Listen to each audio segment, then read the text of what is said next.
No, you're okay. You're going up. This evening, we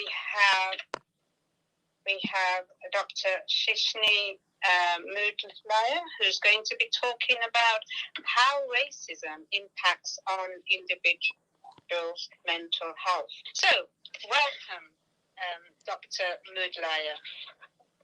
Hello, Valma. Good evening to you and everyone at AUK. Thank you for having me again on your show, and I'm looking forward to talking about something which is so important. So, how are you?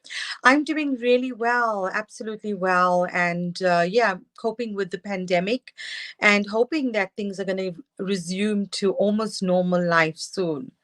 Well, let's hope it does, because I feel as if I'm in a laboratory. I can imagine. I think everyone is feeling like that, Valma. It's not just you. I feel like an organism just being pushed from back to front, forward, and just responding to the environment. And it's interesting, really interesting. Yes, but hopefully things are looking. Yeah, hopefully things are looking a lot more optimistic. So hopefully we should be able to resume almost normal life. You mean freedom? Yes, exactly. I think we're missing that a lot, isn't it? And especially because we're social beings. Well, they say this might last for another couple of years, so we just have to. Oh no! If it's going to last for a couple of years, we're going to have to be more resilient then. Yes, we certainly will have to be. Look, thanks so much for taking the opportunity to come on our radio to really discuss some of the key issues that impact on our community. And one of the issues we want to look at is mental health. But firstly, just introduce yourself. Tell us a little bit about yourself. So I'm Seshni Rensburg, Dr. Mudlia, and I've been a consultant psychiatrist for over 20 years. I originally trained in South Africa and then came to the UK, where I completed my psychiatry training. I absolutely love being a psychiatrist. I love talking about mental health. I'm an author as well.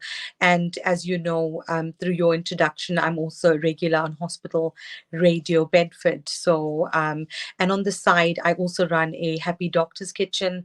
So talking about happy and healthy eating. And we've got a business as well, my husband and I, the Spice Delights UK. So quite a lot of things that I'm involved in. You're not only a psychiatrist, you also create spices to help people with their health and well-being. Yes, exactly. Great, actually, that's marvelous.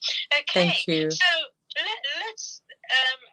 There's a lot of newspaper coverage about Meghan, but let's look at firstly women's health in terms of postnatal depression, and then we'll move on to the impact on racism on one's mental health and how that might have influenced Meghan's health. So yes. What do we mean, or what is the diagnosis for postnatal depression?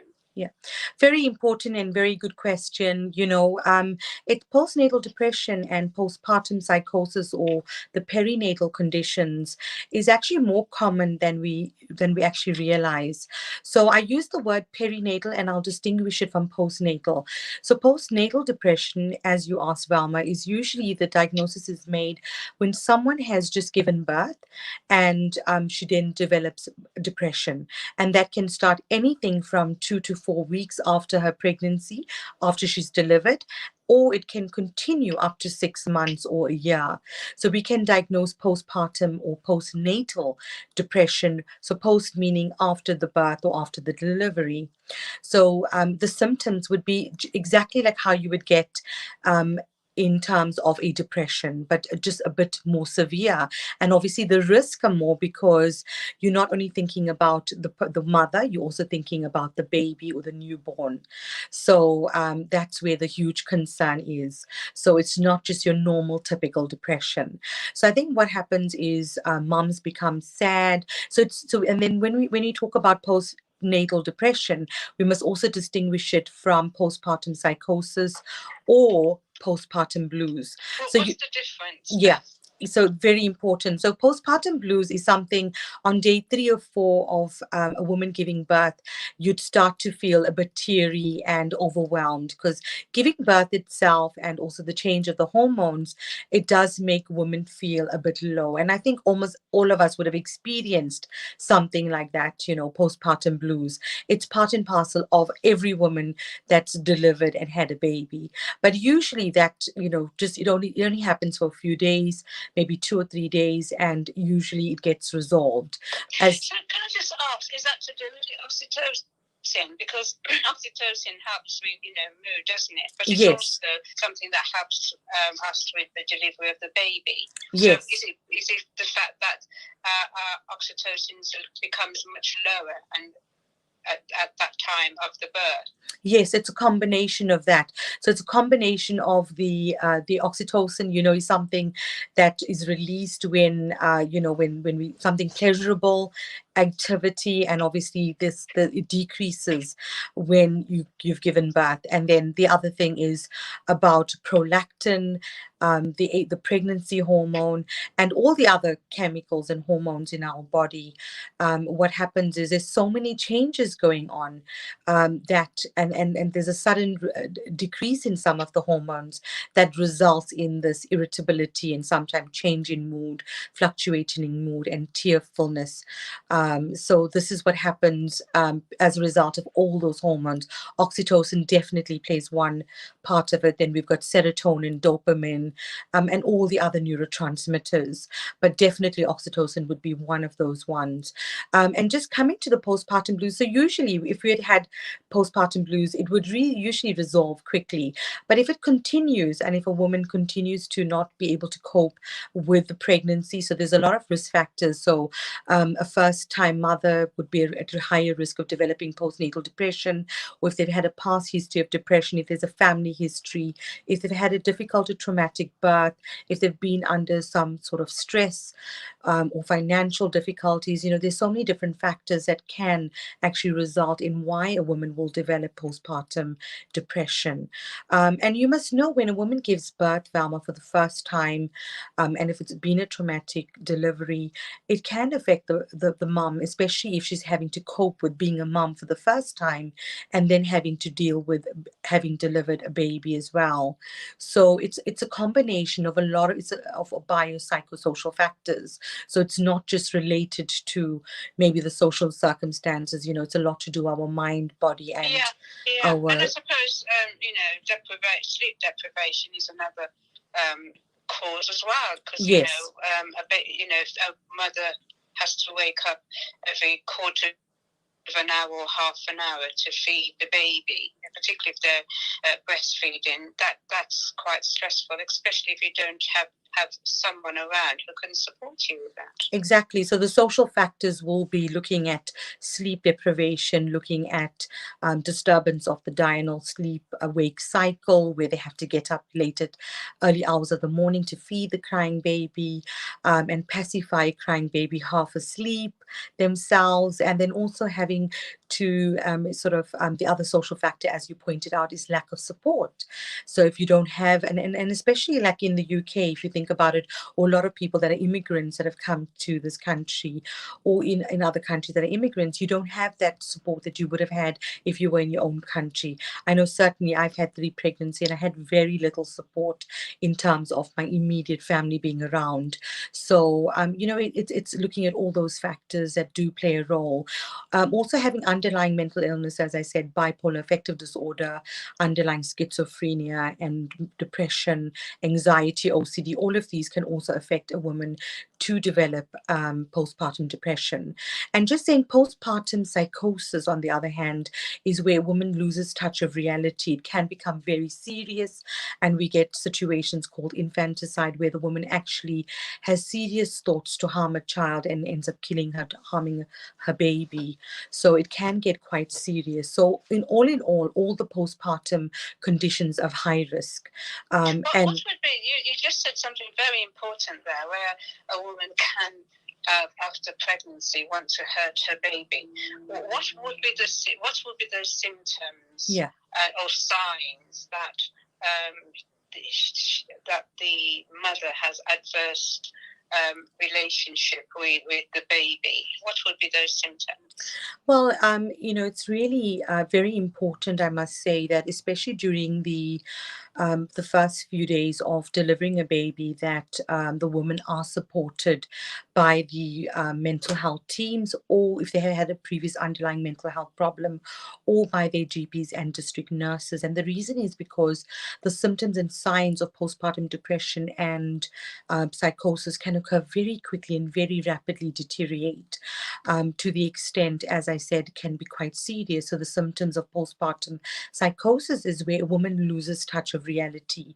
So because of the stress and the changes in the chemical imbalances and the neurotransmitters, can develop features of a psychosis where she start to believe things that are not real. For example, believing that there's something wrong with a baby or someone's out to harm a baby. So having these persecutory paranoid thoughts about her baby or delusions. She might start hearing voices or seeing things when no one's around, so auditory hallucinations. And with that, obviously, the anxiety, the lack of sleep, lack of self-care, and neglect of herself and the baby, and irritability, and then eventually sometimes can have suicidal ideation, so wanting to harm herself or harm the baby. So it can be a variety of these symptoms, as well as fluctuation in mood. So it's really important, as I said, and I think key is identifying it. From my experience, the cases we've seen is actually more common. I think 1 in 5 women can present with some sort of mental health issue in the pregnancy. So that's perinatal or postpartum, meaning after the delivery of the baby. So in the perinatal period, that's what I really want to distinguish, is because I think that's what we heard in Meghan Markle and in Oprah's interview with her and Prince Harry, was she was having issues in the perinatal period. So that means perinatal is all the whole period of the pregnancy. So it could start from the beginning, the first trimester, the second, third, and then postnatal is after. So it includes all of that.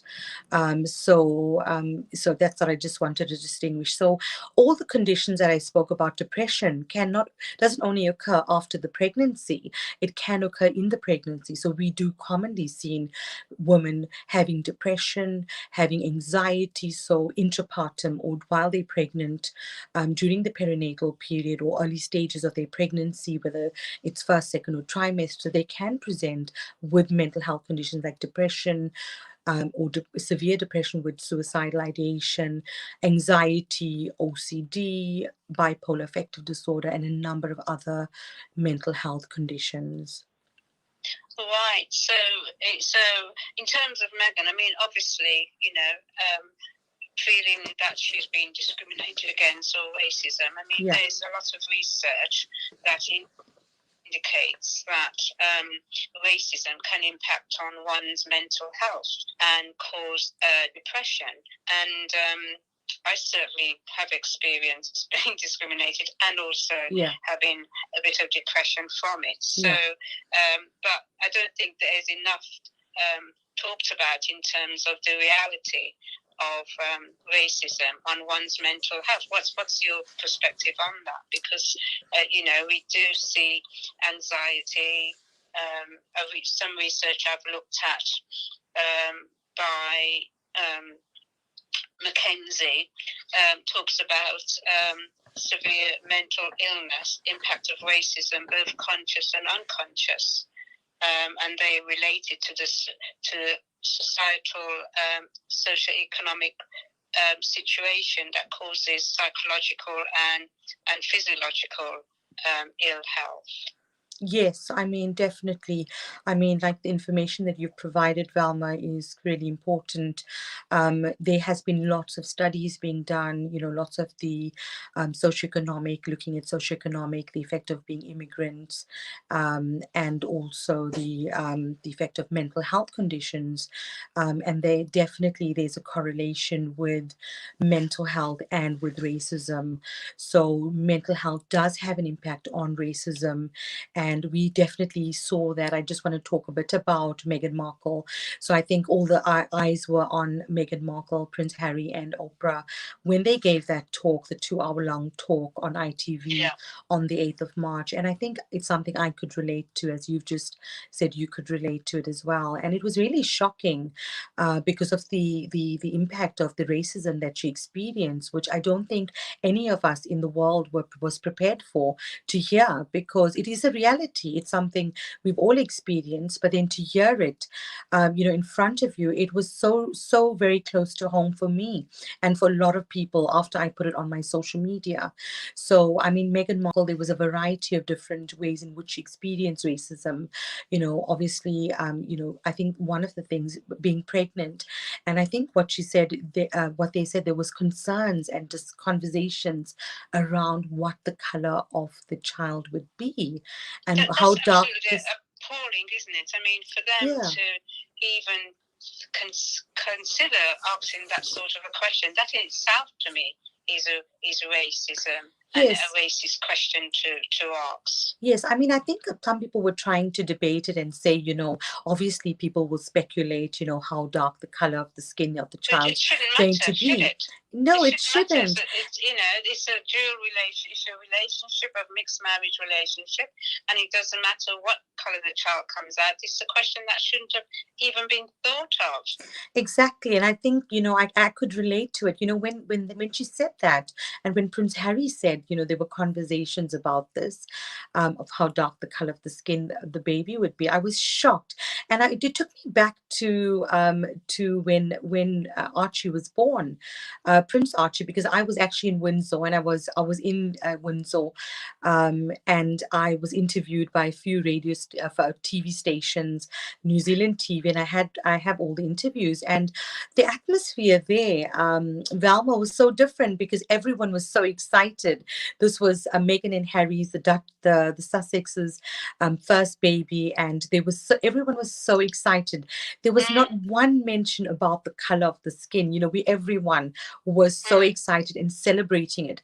So it took me back to then, and then to the reality of what she was experiencing, which I don't think any of us could have imagined or guessed she was experiencing. And I could relate to it because I myself, I've got 3 kids, as you know, age 14, 13, and 11. And I had my first child, so 14 years ago. I'm in a biracial relationship as well. My husband's mixed South African, and he looks quite fair. And he's Afrikaans speaking, and I'm Asian, Indian, South African born. So when I had my first child, and then we were at a friend's place in Birmingham, a South African Indian friends, and the question I was asked by a pediatrician, can you believe it? She says, have you thought about how your kids are going to look like?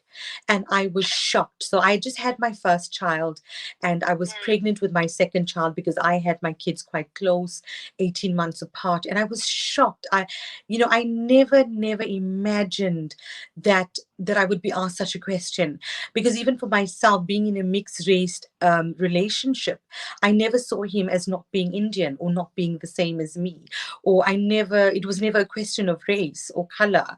And then to think about my children, I never thought. I just, I was in love, and I was having a child with the man that I was in love with, and I was having children with him. I never, it never crossed my mind.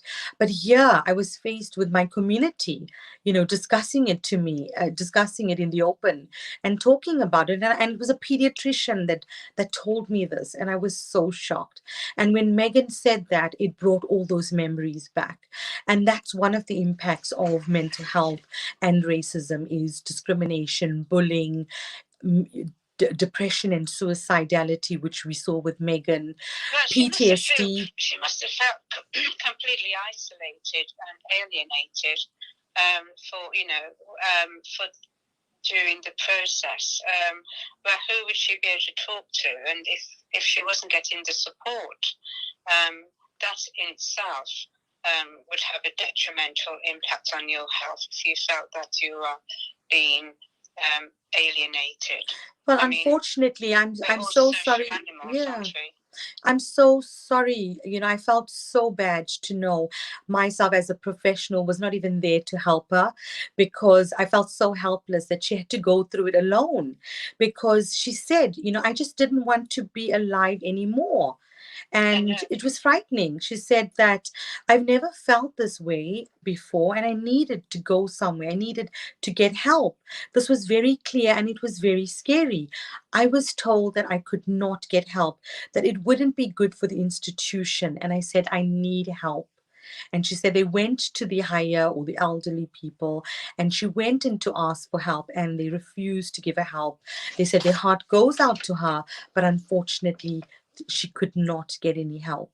And I mean, I just imagined, I felt so helpless. And how many other millions of people experience similar things that can't get help? And I mean, that must have been very frightening and scary. And I think she told us about the one evening they had to go out, and Prince Harry was holding her hand so tight, because in that moment she just didn't want to live anymore. So I think to be discriminated, to experience racism, for the skin color of your child to be questioned, and apparently this happened very early on. So Prince Harry said from very early on there was always talks about the skin color. So it wasn't something that it just started, at some point in the pregnancy. It was from the beginning that they were experiencing it. And I think it really affected Meghan a lot, where she said she was depressed, she was suicidal, and she wanted help, but she was in a position where she couldn't get the help. And I think that was really, for me, the most difficult part to hear in the interview. And I think her opening up has helped so many millions of people around the world to actually open up about depression, about mental health, and to bring out issues like, we know that Black Lives Matter, mental health matters. So it's helped a lot. And I think there's a survey saying that when a celebrity talks about their mental health, at least 25% of people respond to that, and it helps them open up. And another thing from Meghan was that she was trying to normalize it.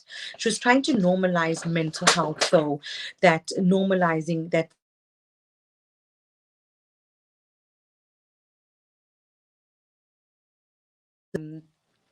by talking about it and opening up about it, it was going to help other people to open up about mental health issues. Because, there's a lot of stigma around mental health, Yes, Valma. there is. So But people, I think for the fact that Meghan was able to talk about it, really just identify the reality of how racism can in fact impact on your mental health and your psychological health and well-being, because it's about an individual feeling that they're not valued and they're alienated and socially isolated because of their ethnicity. And for that to happen at someone at that level in society, it just just reinforces that the reality is that we do live, unfortunately, in a society that is still racist, and we still haven't learned from the incidents that's happened in the 60s when Black people came here and mixed race marriage. I mean, we're talking about institution being racist, but we also have this, as you said, with the pediatrician who spoke to you about how your child's going to look because you're in a mixed race. It happens in the Black community. If a Black woman is going out with a white man, or a white man going out with a Black woman, they are also subjected to racism. Yeah, no, true. I totally understand and I totally agree with you. It's in each of our Black, Asian, ethnic minority groups that we will experience this racism. So it's in society, in communities, and in our own communities. And I think that is really unfortunate because, when you're in a mixed race relationship or biracial relationship, you will need the support of your family, your friends, your community. So, I mean, if you belong to a church or religious institution, foundation or, certain organizations, you would want that support from them. But unfortunately, as we've seen in Meghan's case, they did not have that support. And that is why, that is why Prince Harry and Meghan said they had to find a solution, and then they found the solution and they had to leave the country and move. Which was a pity. Yes, which was a huge loss. I just want to say, Meghan, when she started going out when we started to hear about Meghan and Prince Harry, then they got married in 2018, and Meghan started talking about racism and about, women of color. She's always been an advocate for that. She's, Yes. So Yes. she's always been doing that, and from a young age, she's always had that voice, and she's always speaking out. And you see her doing the charities with the different countries, African, Indian, Asian countries. So Meghan's very much been a woman who had a voice and who was against racism and discrimination, and that's what she stands for. And I think one of the things I admired about her very early on, an article I read about her and talking about her parents being champions, because her mom was Black American and her dad white, and Yes. they also had difficulties.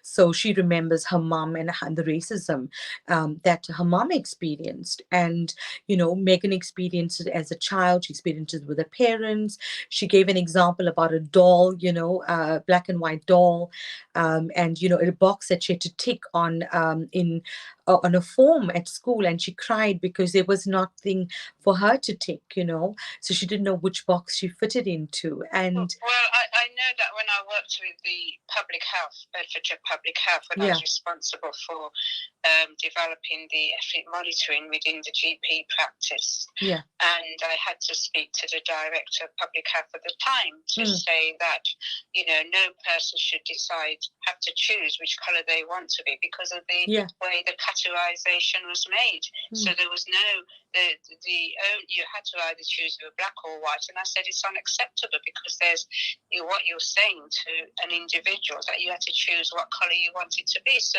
if they have to choose, what would happen when they would go into their own homes and feel very disempowered that they had to choose whether they were black or white? So I then ensure that there was a category where they can state whether their different ethnicity, rather than have to choose whether it was black or white.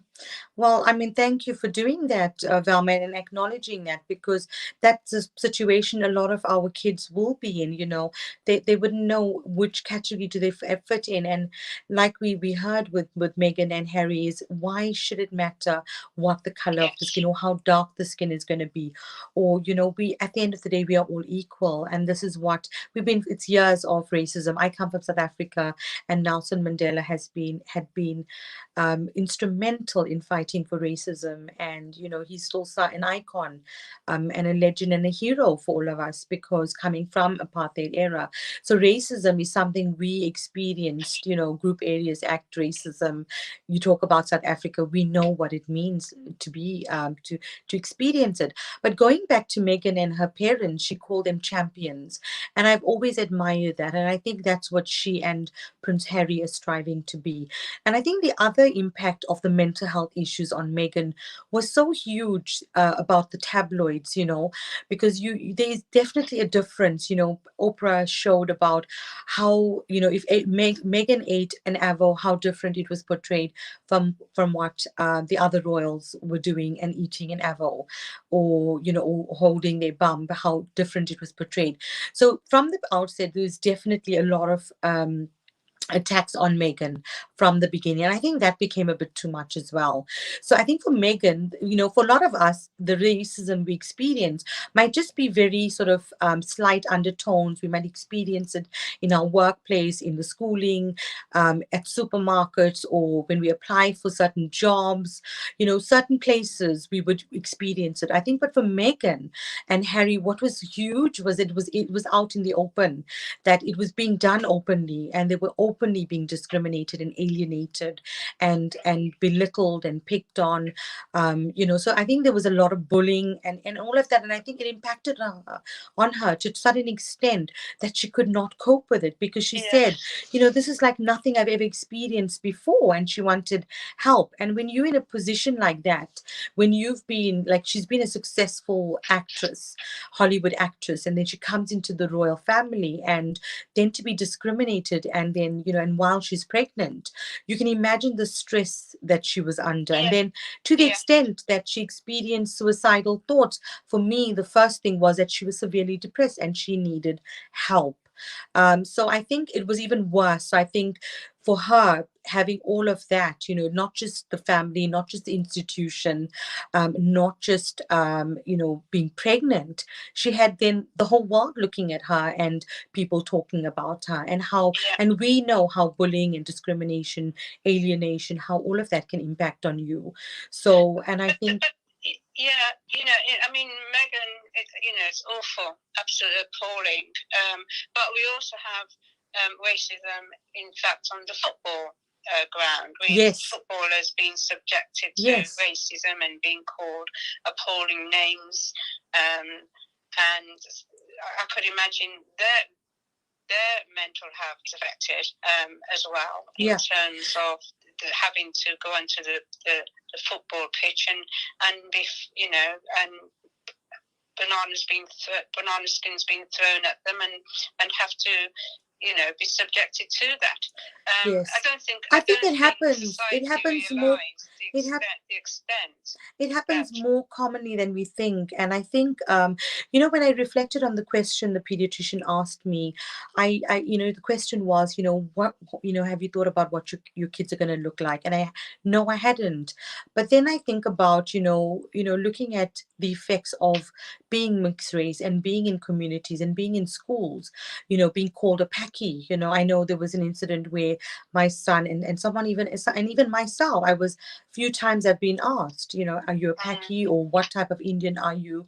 Which country are you from? So there's lots of ways in which I've experienced racism, not just in South Africa, but here as well. So, and I think it's done very, very, it's like very, it's done, it's done in a way that it won't be done overtly, but that it's happening. And I think Oh, yes. it's really difficult. We've all experienced it, and I think for our kids to go through that, I think it's unfortunate as well.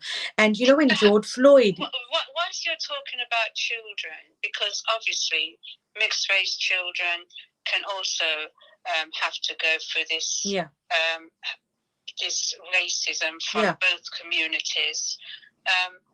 In terms of your work with adults or children, have you come across children or adults who have said, my mental health has been caused by the way I've been treated? Have you come across that? Yes, so in your profession? yes, definitely, Valma. There's been many cases I've seen, adults and children. So if we look at adults that have come, they've experienced discrimination, and even now experiencing discrimination, even worse during the pandemic, and because of the color of their skin. So, for example, certain adults experiencing PTSD or flashbacks of incidences that they've had. It's very common. It's more common than you think. Experiencing depression and feeling bullied, and also feeling ashamed of being the color that they are. So these are things which happen. Coming to children, it is happening as well. And I would say we actually see it more openly with children. And it happens because with children, they each form their own groups of friends or their social circles. Yeah. And what happens with children is, so, if you speak to your kids, I've got 3 kids, and you'd ask them questions, and that they feel different. That they are treated differently, and they know they're treated differently because they're not a certain race color, and they called certain names. There was an incident with my son on the football pitch, and I think apparently someone said that one of the boys called someone a backy, and then they pointed a few boys out, and he had to be questioned as well. But he is not someone that would ever say such a thing. So they had questioned a few boys, and we were a bit concerned because it's not something we've ever said in our household. So this is what I think, again, the reality of that was that we might not be saying these things in our household, but in other households, this is how they communicate. This is how they actually tell their children. And there's actually sort of racial conversations that they're having. And I think for me, I felt as a mom, and even with the groups, and my husband felt it as well, is that that with children it is affecting them, because obviously they have to restrict themselves to only a certain group of people that they communicate with. So they'll stick. So people will say, stick to your own color, or my mom said I shouldn't play with you. So these are the things that I've heard.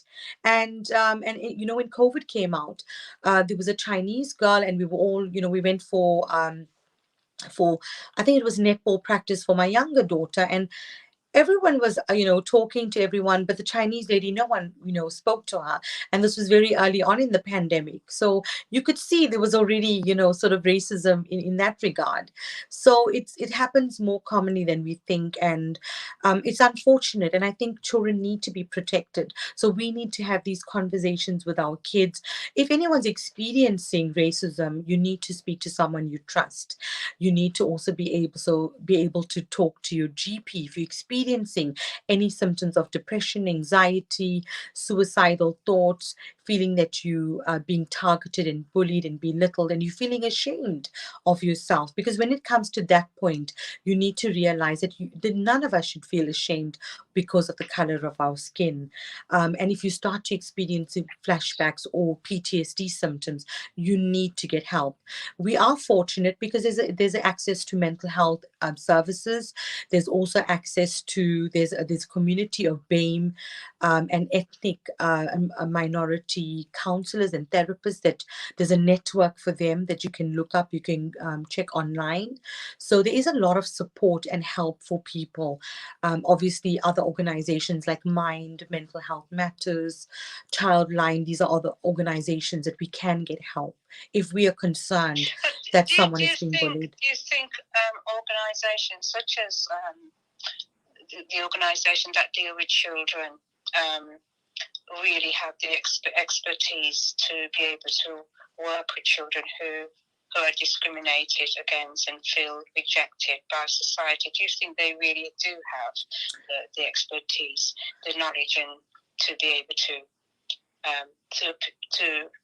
provide the therapeutic intervention that would help that child to appreciate their identity and not feel disempowered? Yeah, that's a really good question. I would say yes, they would have some expertise in terms of the overview of mental health, but in terms of actual, just specialization in mental health related to racism, I would say more the network, as I suggested, the BAME and ethnic minority therapists and therapy network and counselors. They would be more experienced to tackle that. So yes, in one hand, I mean, I've had, with a lot of clients that I've had, whilst I've worked in the NHS and in private, the Childline and Mind have been absolutely brilliant. But I would say that definitely having support from other organizations which is specialized to these groups of people would definitely be more helpful and beneficial. Right. Well, I'd just like to thank you so much, Dr. Mudler, for coming onto the radio and really sharing your expertise and knowledge about how racism impacts on one's mental and physical well-being. Thank you so much, We Valma. It's trust. been such an amazing talk. I mean, we could talk for hours, and I think I I'm know. so glad, I'm so glad you asked me to talk about it because I was shocked when I saw that interview. And I hope people, the stigma will be reduced now. We can normalize mental health, that we can talk about. It's okay not to be okay. And if we are experiencing problems, we all need to get some sort of help because none of us are immune to it. You have experienced it, I've experienced racism, and we need to get people to talk about it. And I think Meghan and Prince Harry talking about it has helped so much. So they certainly help to have the dialogue. Yes.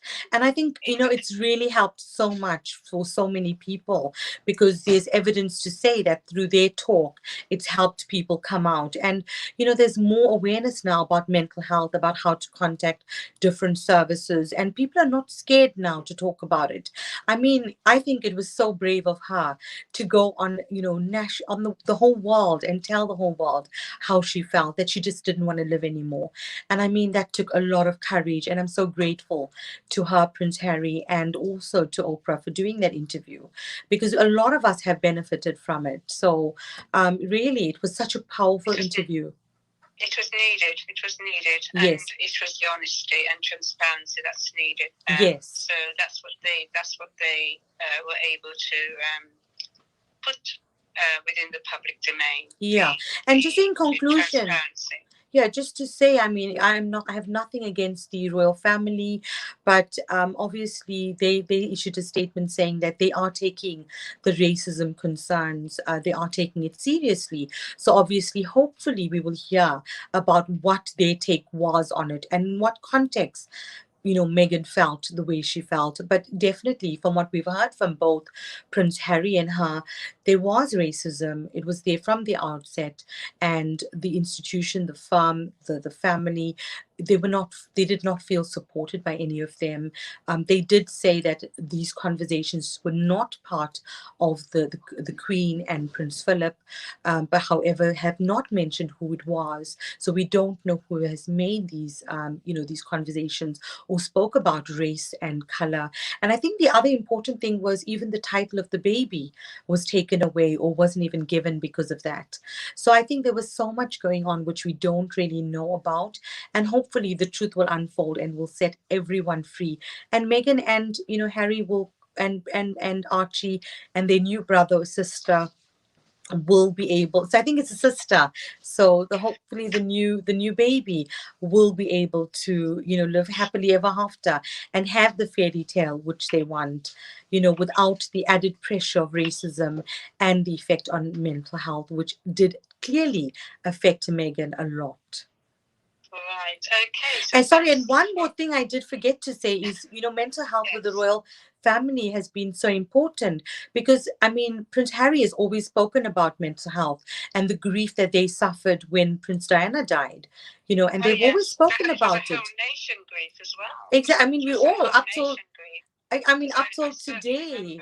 Exactly, up till today, we're all still grieving Diana, and you can imagine for him, and it's just so important that he acknowledged what his wife was going through, and he didn't want history to repeat itself, especially because Prince Diana went through similar issues, obviously, so being targeted by the media and stuff. So it was good to see that they've done so well, and they've stood up, and I think they are champions, really.